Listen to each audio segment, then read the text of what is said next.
ఏంటంటే నీ వలే నన్ను చెయ్యి, నీ స్వరూపంలోనికి, నీ స్వభావంలోనికి, నీ పోలికలోనికి నన్ను మార్చు. ఇది తమ్ముడు, ఇది అక్క, ఇది అన్న, ఇది చెల్లి, మనం ఎప్పుడు దేవుణ్ణి అడగవలసిన ప్రధానమైన ముఖ్యమైన కోరికే. ఇది ఎలా వచ్చింది మనలోకి? రెండు విషయాలు చెప్తా, గుర్తుపెట్టుకోండి.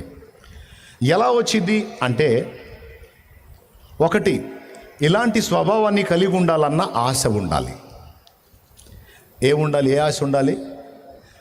ఆయన లాంటి వ్యక్తిత్వం నేను పొందుకోవాలన్న ఆశ ఉండాలి, ఒకటి.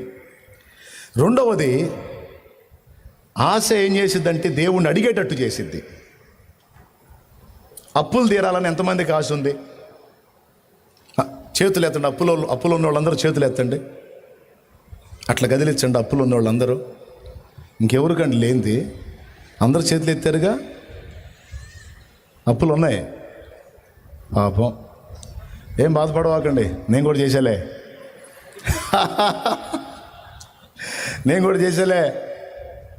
మంది కూడా లక్షల్లో ఉందిలే. దేవునికి స్తోత్రం. ఎంత చెట్టుకి అంత గాలని, ఎంత తోడికి అంత అప్పు. స్తోత్రం. నిజంగా నేను కూడా ఇవ్వాల్సింది ఉన్నాయండి అప్పులు. ఎవరికో అన్నా నీకు అప్పు లేనిది అనవాకండి, ఉన్నాయి. మరి ఏం చేద్దాం, నేను కూడా తీసుకున్నా. అయితే దేవుడు ఇస్తాడులే, నాకేం టెన్షన్ లేదు. నేనేం జుట్టు పీక్కోను, గందరగోళంగాను, నేను కూడు మానుకొని దిగులేసుకొని పోపోను. పిలిచిన వాడు నమ్మదగిన దేవుడు, నా కోసం ఏ అద్భుతమైనా చేస్తాడు. ఆయన తలుచుకుంటే ఎంతసేపు అట్లంటే అయిపోయింది. దేవుంది